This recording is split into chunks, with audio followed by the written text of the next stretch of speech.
ഏറെ സ്നേഹമുള്ളവരെ, ഈസ്റ്റർ ആനന്ദത്തിന്റെ ആഹ്ലാദത്തിന്റെ ദിനമല്ലേ?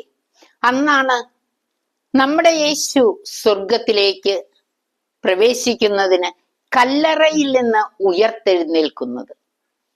ഈസ്റ്റർ തരുന്ന സന്ദേശം എന്താണ്? നിത്യതയും സ്വർഗവുമാണ് നമുക്ക് നൽകുന്ന പ്രത്യാശ. മരണത്തിൽ കലാശിക്കുന്ന ഒരു ജീവിതമല്ല മർത്യന്റേത്. ആത്മാവിന് കാത്തിരിക്കുന്ന ഒരു സ്വർഗമുണ്ട്. അതുകൊണ്ടാണ് പൗലോസ്ലീഹ ഫിലിപ്പിയ ലേഖനത്തില് പറയുന്നു, നമ്മുടെ പൗരത്വം സ്വർഗത്തിലാണ്.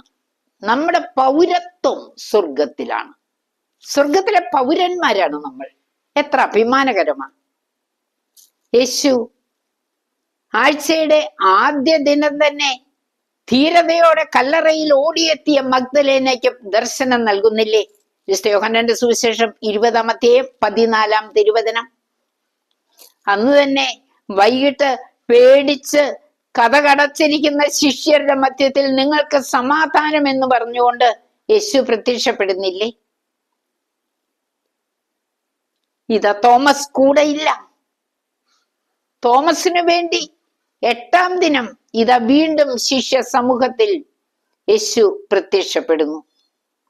21-ാം അധ്യായത്തിലോ മീൻ പിടിക്കാൻ പോയി അവശരായി ഒന്നും കിട്ടാതെ സങ്കടത്തോടെ മടങ്ങുന്ന ശിഷ്യർക്ക് വേണ്ടി പ്രാതലൊരുക്കി കാത്തിരിക്കുന്ന ഉത്ഥിതനായ യേശുവിനെ കാണുന്നില്ലേ?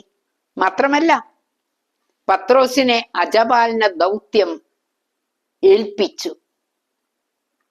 പ്രിയപ്പെട്ടവരെ, ഈസ്റ്റർ നാം ആഘോഷിക്കുന്നത് പല വിധത്തിലാണ്. നമ്മുടെ ഭക്ഷണ പദാർത്ഥങ്ങളിലൊക്കെ വളരെ വ്യത്യാസമുണ്ട് ഈസ്റ്റർ ദിനത്തില്. ഈസ്റ്റർ ഭൗതികമായ ആഘോഷം മാത്രമല്ല, ആത്മീയമായ ഒരു ഉണർവിന്റെ സന്ദേശം കൂടി ഇതിൽ ഉൾക്കൊള്ളുന്നുണ്ട്. ഈ സത്യം നാം തിരിച്ചറിയണം.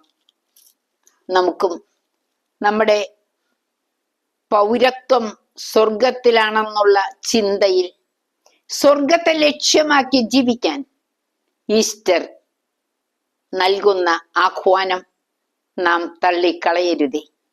നല്ലൊരു ജീവിതത്തിന്റെ ഉടമയാകുവാൻ ഈസ്റ്റർ സഹായിക്കട്ടെ. നമുക്കെല്ലാവർക്കും ഈസ്റ്റർ ആശംസകൾ കൈമാറാം. ആമേൻ.